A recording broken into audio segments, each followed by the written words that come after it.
We are delving into our discussion zone right about now, and it's all about social media activities and actions being taken by some parties. So I mean, we've heard about suspensions, tweets being deleted and all of that based on certain tweets that may actually be propagating, certain unforeseen, what do you call it, happening, which actually is not supposed to be so. And yeah, we've seen the Twitter ban of, what do you call it, one of the most powerful men in the world, former US President Donald Trump was banned by Twitter. And recently, Facebook actually also suspended him till January 2023. But yeah, a couple of days back, it happened in Nigeria where Twitter actually got suspended, or the operations was suspended in Nigeria. And this was due to a tweet that the head of state, President Buhari, tweeted. And I think I have an excerpt of that. It says that many of those misbehaving today are too young to be aware of the destruction and loss of lives that occurred during the Nigerian civil war. Now, those of us in the field for 30 months who went through the war will treat them in the language they understand. And this tweet, I saw it passively. And what do you call it? The Nigerian rapper, Files the Bad Guy, came and replied and was like, oh yeah, just let it go. Apparently, it's a big issue. And Twitter, headed by the CEO, Jack Dorsey, and of course his other workers and everything, is just, you know what, this cannot go. So it had to be pulled down, deleted, flagged and all of that. But the Nigerian federal government saw that as, no, this cannot happen. This tweet was by the head of state. And you can just be operating in the most populous country in Africa. I mean, Herculean population, and you're just gonna delete it because definitely Twitter is making some cash in Nigeria, so you can't just do that and go scot free. We need to teach you some lesson, and that is by suspending your operations in Nigeria, and that has actually sparked a whole lot of conversations on social media. Others are for it, others are against it, because even in Nigeria, some groups are legal practitioners are saying they're going to sue the government for that, and a whole lot of things. But that's the whole conversation here, because there are other countries that we've seen similar posts by heads of state, but they don't get flagged. Yeah. And even with, the issue of Donald Trump, he's been tweeting, but at the point in time, now we get flagged. So it's a whole dicey issue. Let's just try and make our own take right here on the discussions on all the Africa Daily Show. Don't forget, you can also join us with your thoughts, comments, and contributions as well through our Facebook page, Africa Global Radio, or on Twitter, AF Global Radio. When tweeting, use the hashtag The Africa Daily Show. I love Africa Global Radio. All right, Hafiz is going to just join us right now. Hafiz, how are you? I'm doing great. How was the weekend? Nothing special. Just normal. You're a stuff. Twitter user, active one for that matter. If you're in Nigeria right now, I believe you've been looking for VPN, huh? Because I heard that's the alternative. You need to get some code and do some configurations again. But it happened. I mean, there's a lot of conversations going on. The tweets by President Buhari and the flagging, the deleting of it by Twitter. And Nigeria said, now we get Nigeria. We no go work for here again. Yes. Wow. Yes, I think the news broke out on Friday. Mm-hmm. Yes, and I think we were in a post-production meeting when Yeah. The whole thing started. This whole storm surrounding it, tweets and everything started. Right. But generally, when you look at digital media or blackout of some sort on social networking sites, it's not a new phenomenon. I mean, it's something that we've seen every now and then happen. Now, even on the continent, I think not so long ago on this same platform, we're talking about, I think, Uganda and the whole Bobby Wine episode. Oh, yeah. Yes. What? Something like that came up in the conversation. Yeah. Yes. In Africa, we talk about Niger, Congo. Even recently, I think Senegal, to quell protests and everything, the government had to, resort to that. Exactly, to that method. So we've seen these things happen every now and then in countries. It's nothing new. But you see, the thing about blackouts when it comes to social media networking is that usually the go-to justification for most governments for doing that is that, well, there's always some concern surrounding national security. Right. So they say they're going to ban all kinds of activities on the internet and whatnot. That is usually their understanding.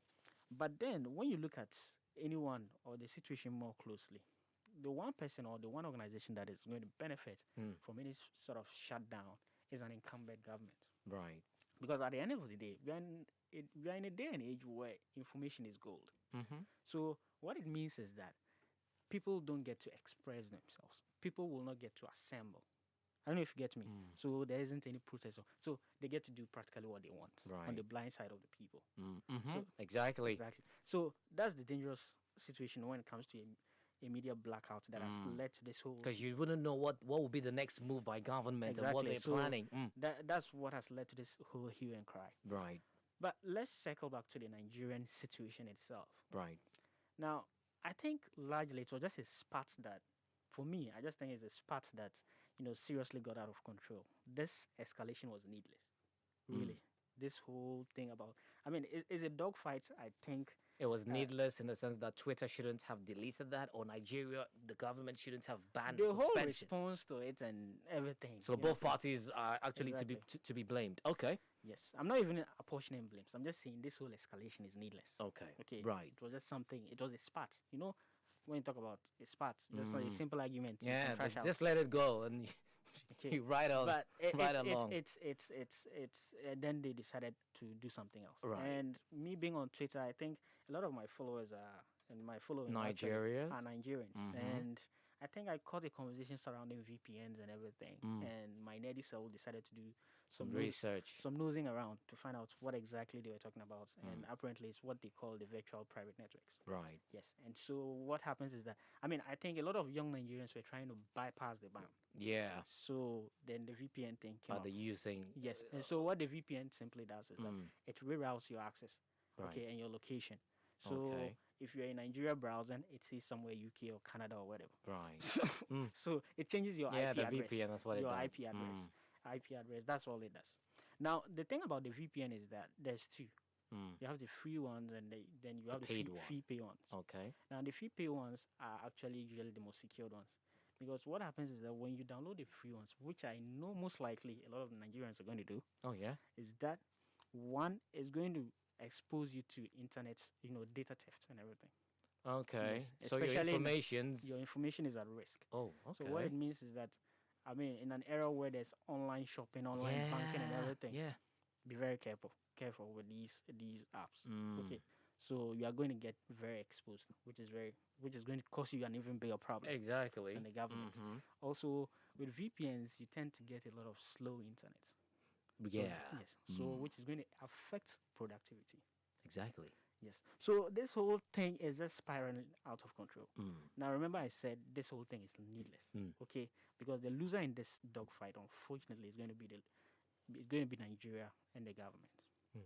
Now here's the thing, because at the end of the day, look at the economic damage it's going to do. Look at the how it's going to set them back democratically, especially in terms of their credentials. Not to mention the reputational harm it has caused.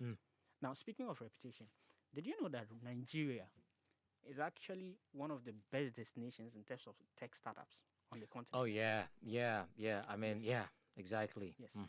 Nigeria is one of the best destinations when you talk about tech startups. Exactly. Yes. And so and we are in a pandemic, don't you forget. And this is where the creatives... Remote working is encouraged. Exactly. So what it means is that this whole shutdown is going to cause people to lose jobs, especially in the Twitter space.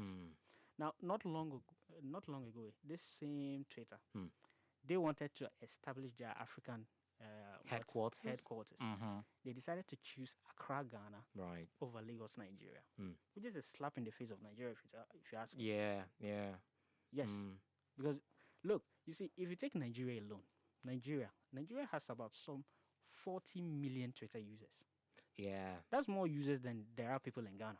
Now, the entire population of Ghana, bro. It's not about the use of the entire population. Exactly. Ghana, so, and they and they gave their reasons for doing that, even before this whole incident. Right. They talked about, online freedom, freedom of expression and everything. Right. And I think this whole situation is going to justify, their choosing of Accra over Lagos. Yeah, already people have started, commenting based on that. Yeah, so, the show is Africa Daily on Africa Global Radio. You can also join us wherever you find yourself. with your own comments, thoughts, and contributions as well. It's all about the suspension of Twitter operations in Nigeria by the federal government, and that is what we're talking about. And of course, we're going to be looking at other similar, matters in this particular space where it has actually happened in other jurisdictions. Okay, half is the line, so I could move on. Mm-hmm.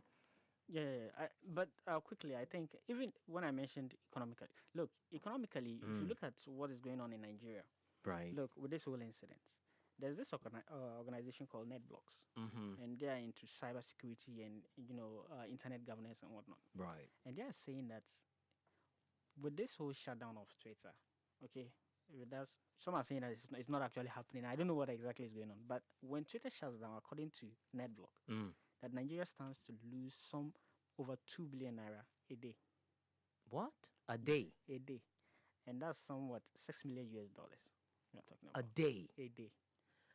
Okay, so the conversation is becoming interesting. I believe they will go to, what do you call it, Asu Rock, which is the presidential palace, and start thinking again. But let me get on to LP Fania and get her take on the suspension of Twitter in Nigeria by the FG, federal government. Yeah. I don't really see how this is different from necessarily telling the people what to do and what not to do.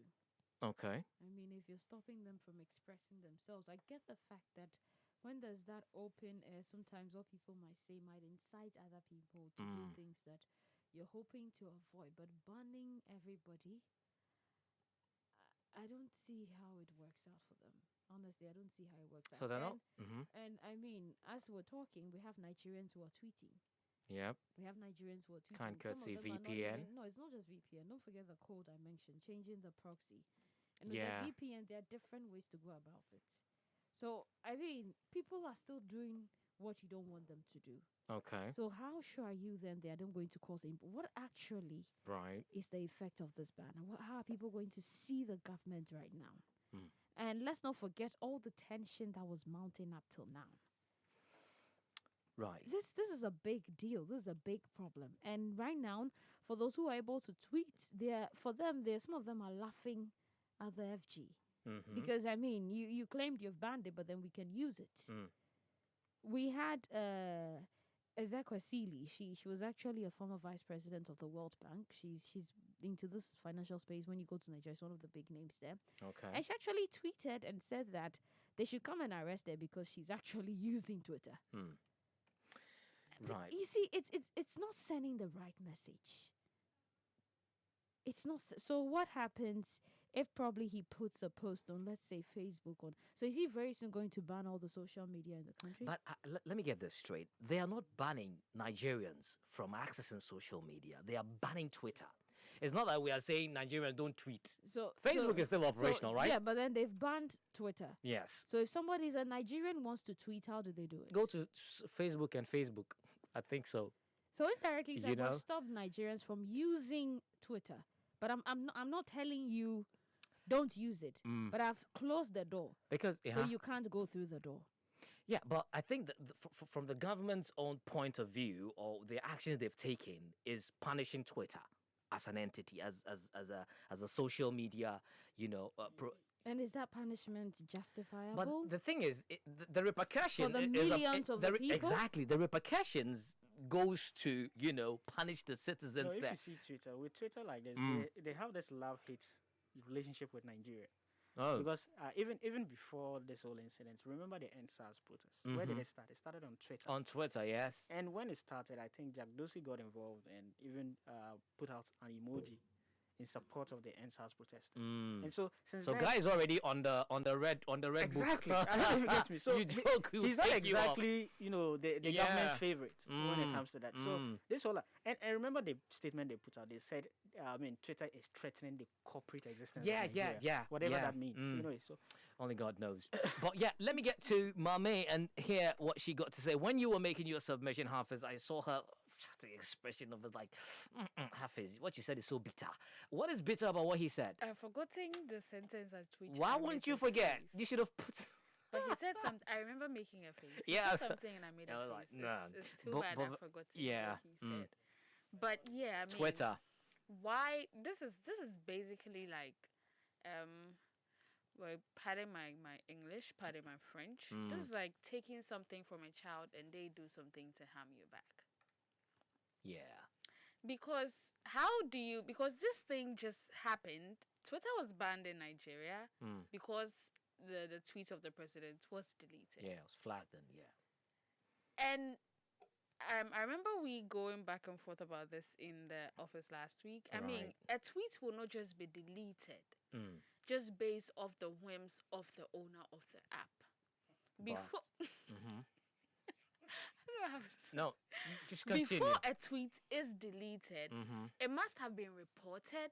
Yeah. And then once you report a tweet, they ask you why you reported the tweet. Yeah. It says here that it said the tweet was deleted Wednesday after many Nigerians flagged it to Twitter, and the platform said it had violated its policy on abusive behavior. Yes. It's like it was basically like a threat.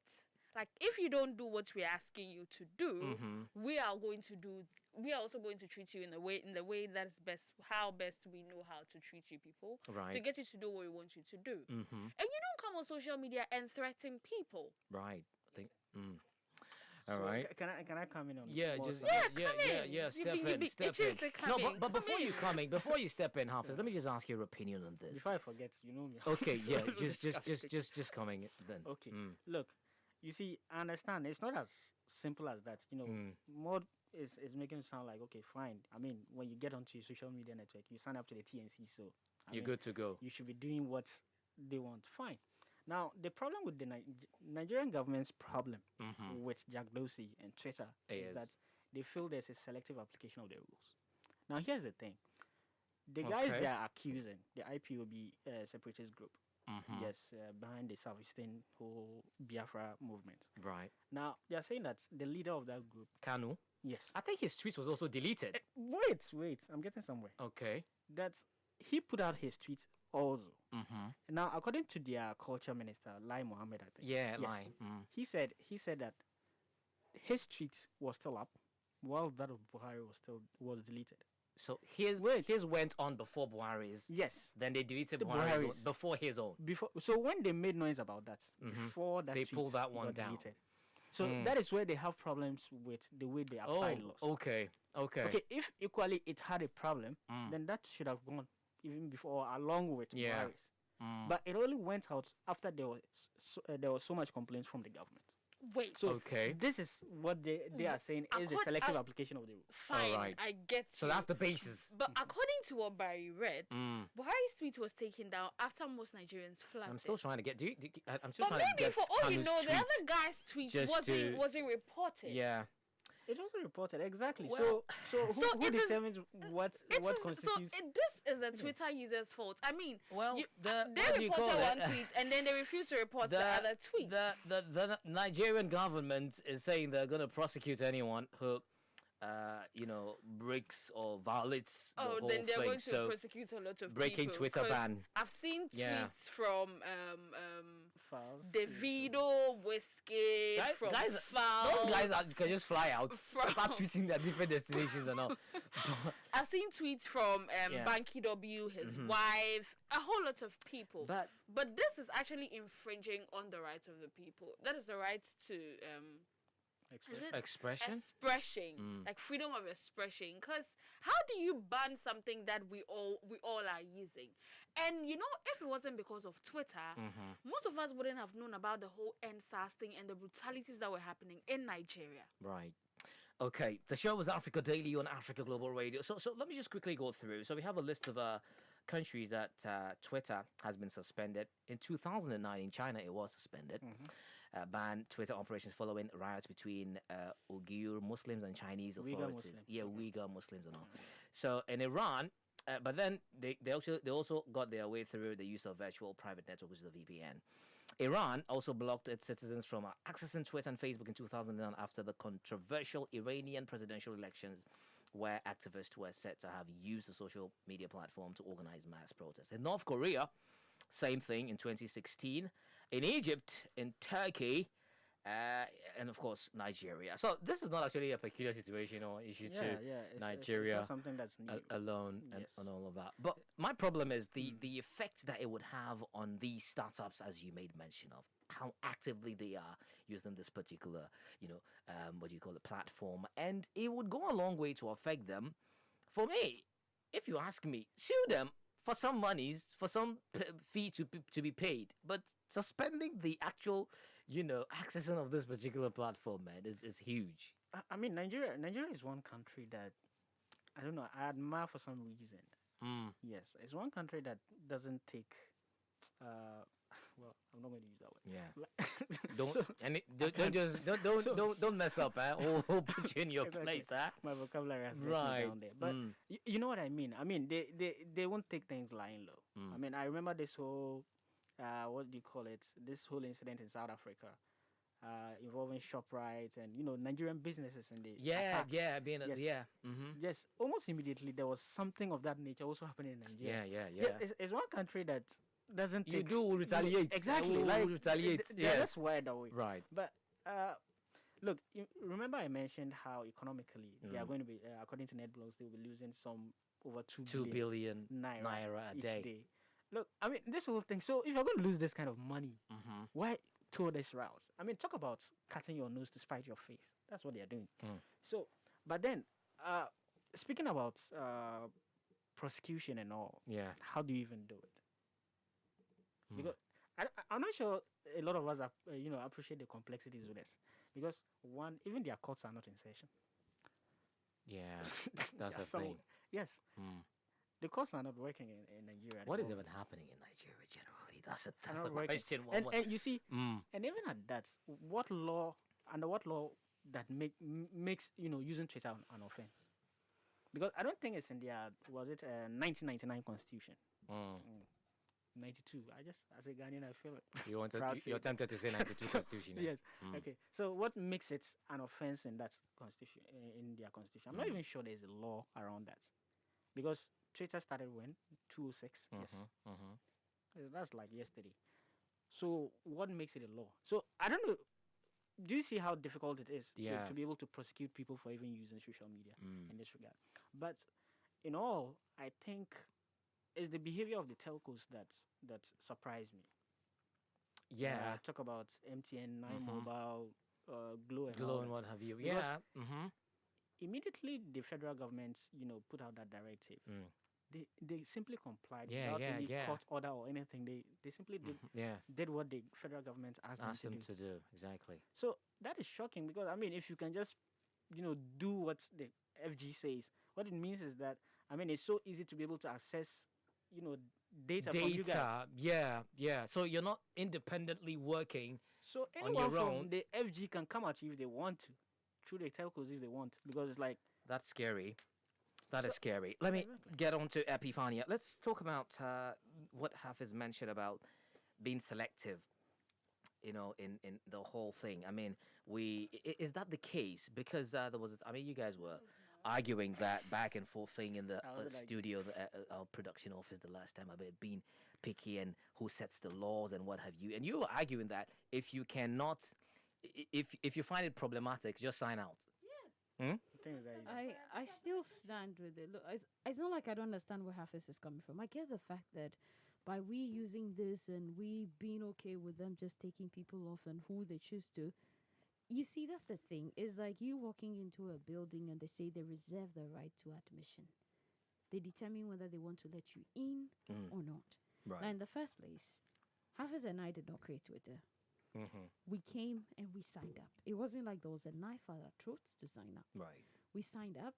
Hafiz is a Twitter guy. He enjoys the back and forth. He likes to see the comments, the shades, and all the funny things, and the intelligent and good ones. Okay. This is a community he loves to be part of. Right. Community he can engage with much better than Instagram and Facebook. So obviously he would like to be there. Right.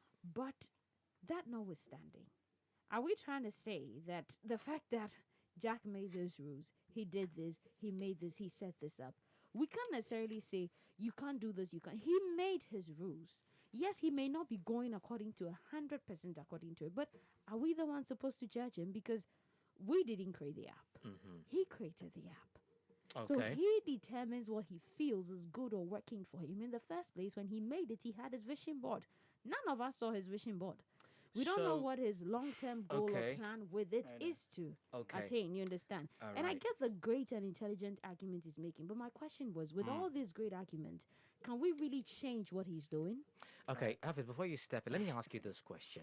Now, the basis that the Nigerian government is riding on to suspend the operations of Twitter is because the head of the Biafran, secessionist group had a tweet which was also clearly a violation. Let me just quickly take the tweet. It says, "It's not for the living to respond to the dead, but given the lack of reasoning prevalent in the zoo, Nigeria, I wish to assure at Gashehu, I think he's referring to someone, the jihadi midget El Rufai and the Fulani lapdog Femi Adesina.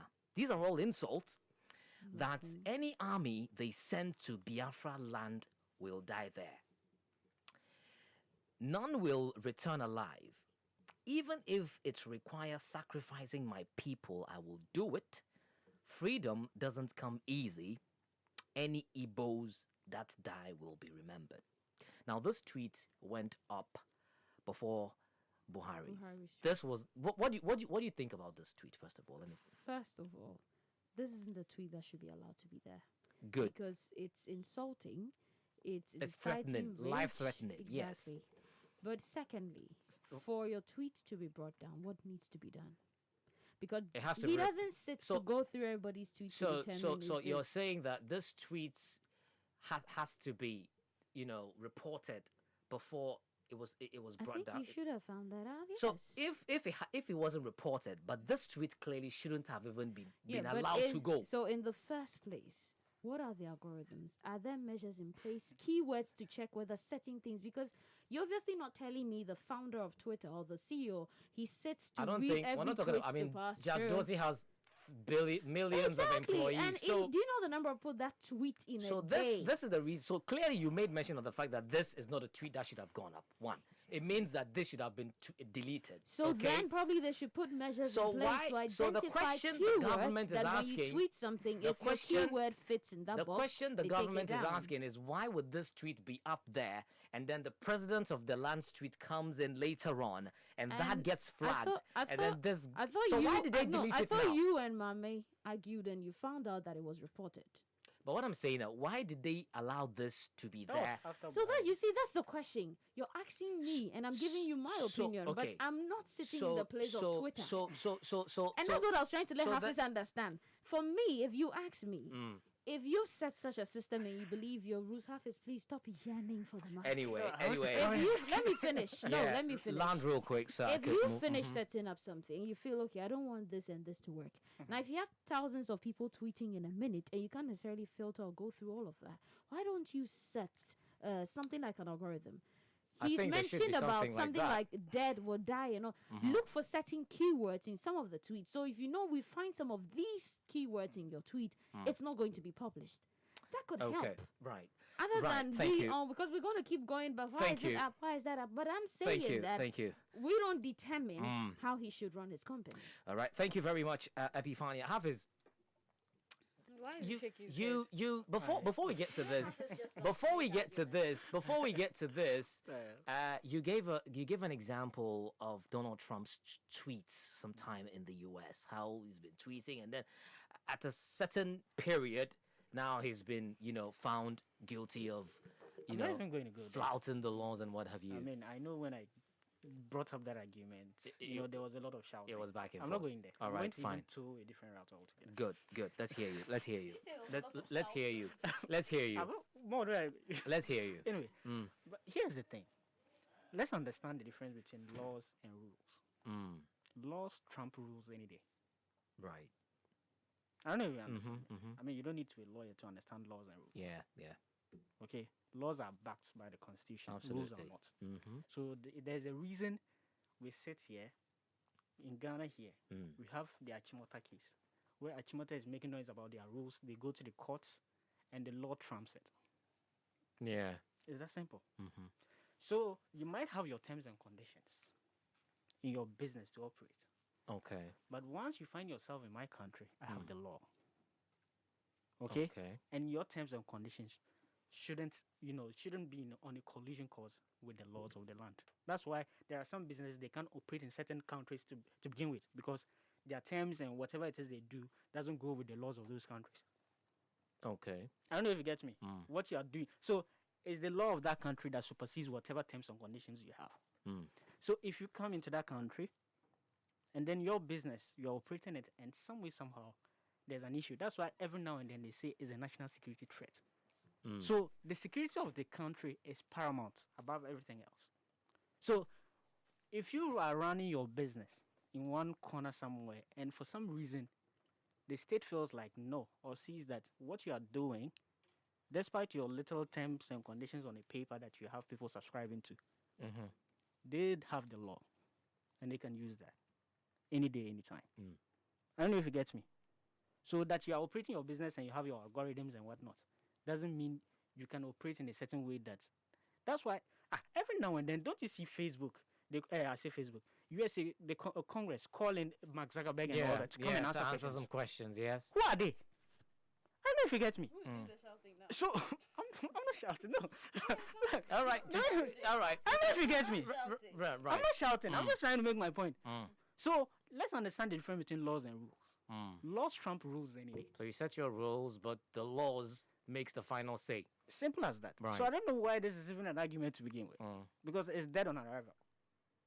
Okay. Wait, Well, no, Epi, I'm going to Mommy. Sorry, just a short one. A very short one. No, let me just go to Mommy. Let me go to Mommy. I'll be back. Very short one. What? Okay, so he's saying it's dead on arrival. Laws and rules. Like he's saying, it has to work in a certain way. If you can't operate in my country under my laws, then there's no need for you to be there. Let me just ask this question clearly. Did Twitter necessarily say they want to be in Nigeria, force themselves in there? Anyway, It's like he's still not getting my argument. My argument is you can't change. He's made his own. And the people signed up. So like I told him, if you can't and you don't want to, just move out of it. Well, for an average man, they would say, okay, so why delete the president and leave the other one? And now he's banned all of them. Why? Yes. Okay, Mommy. Barry. I believe you heard the tweet I read from the Yes, the I leader did. of the That was another secessionist. horrible tweet. It was there, and that should have actually not been allowed to even finish loading to even broadcast. I think this shouldn't have actually gone up. Posted on the 2nd of June, Well, 2021. I believe that should also had been taken down. That should have been taken down as soon as it went up. Right. Because this is also inciting some form of violence. This is Truly. also another threat. Yeah. But in as much as it's still there, the president cannot ban the whole country based on the fact that your tweet was taken down and another was left up. I don't know if you get me. I get you. I understand what you're saying, but I still think it's just a lesson. Why did Buhari put out our tweet? Let's go there. More.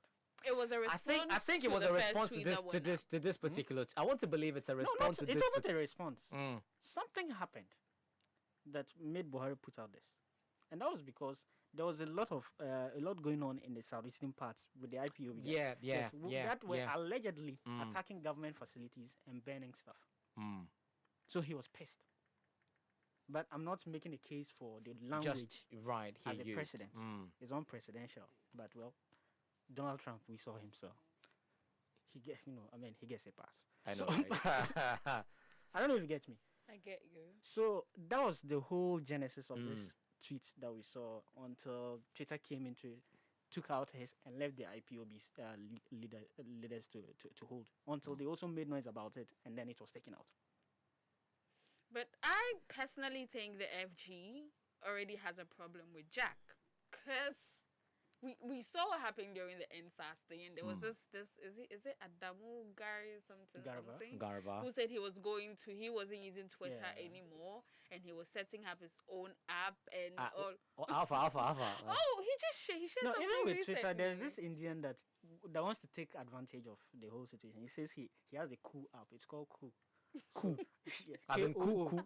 KOO. Yes. Cool. More like a knockoff version of Twitter. Hey. So Africa. Interesting. Wow. So he's trying to sell it, and his selling point is that it even comes in the local dialect, so you can. Okay. Put it in But the local, I cool in the personally, local dialect. I think the FG is banning the whole Twitter in Nigeria, not as some form of like retaliation to Jack, but it's to punish the people in Nigeria, because Twitter is, I think, the most used app in Nigeria right now.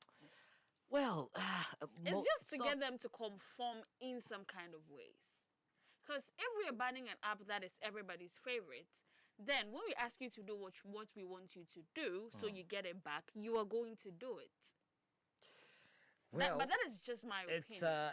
It's actually not getting any cooler in Nigeria. Trust me. The issue, yeah. I mean, the issue is it keeps, I mean, escalating by the day. I mean, it's like they have found various means and ways to still keep using the app. Yeah. So unless maybe they want to raid people's phones and search their phones. But yeah, it's not really the best. But yeah, real quick, let me quickly say a condolence going out to some 160 people, including 20 children who lost their lives in Burkina Faso. It was an attack in this village called Solhan, and this terrorist group are, invading and killing. And I wonder that my issue is, why kill the innocent children? It's called terrorism. Terror. It's to spread fear, and that's the whole point. Right. It's in the name. Sounding like you should be able to tell from the name. Oh, that's what I'm saying. Exactly. Yeah. Tell him. Yeah, that's the thing. Because No, can't you see this is what it means? What did I do? no, because I still don't. One time, So you're just out to kill. That's your. I mean, anyway. One time, somebody said they were wondering the kind of father somebody would be, and I'm just Imagining, I'm just thinking the same thing about Hafiz. Like you wake up, you see your kid, asking. Saying to you, it's like like you go up to your dad and you're asking, Daddy, what is like, what is B.O.K.? How don't you know that B.O.K. is a book? Oh my goodness! Wow. Thank you very much, guys, for sharing your thoughts and contributions as well. Very interesting conversation right there. But I mean, whatever development, whatever outcome we get, we'll definitely lay it across to you. But it was an interesting conversation. But let's see how it goes with the issue of flagging and deleting and suspending accounts. We don't know how that would go in the future, but let's just exercise, diligence. And yes, Hafiz. But a quick one. You see, when you talk about suspending accounts, it reminded me of something I read about Chairman Mao of China. Okay. Yes. Now, in China, what happened was under Mao's regime, when they had these issues, they would tell people to send in their thoughts on how to run the government. And when they send them in, the ones that look like they know book, then they will round them up. Really? Yes. Later I'll tell you what. All right, thank you. The show continues on Africa Global Radio. So I'm going to switch right quick to Did You Know, which, like I said, is very connected to our African champion for today. Stay with me. Did you know? Now, did you know the same James Bano that I just talked about on our African champion, who is actually an African champion for today? He is Ghana's first ever international press photographer. Yeah, the very first one. Very, very first international press photographer, James Bano. Yeah, so they are connected actually. So you just read more on the African champion segment on AfricaGlobalRadio.com. You get the connection on the Did You Know segment. So yeah, on the Did You Know segment, we're talking about James Bano, who is also our African champion, who is also the first Ghanaian international press photographer ever. Yes, so yeah, log on to Africa Global Radio for more of this interesting and fascinating bits. Like, subscribe, and share.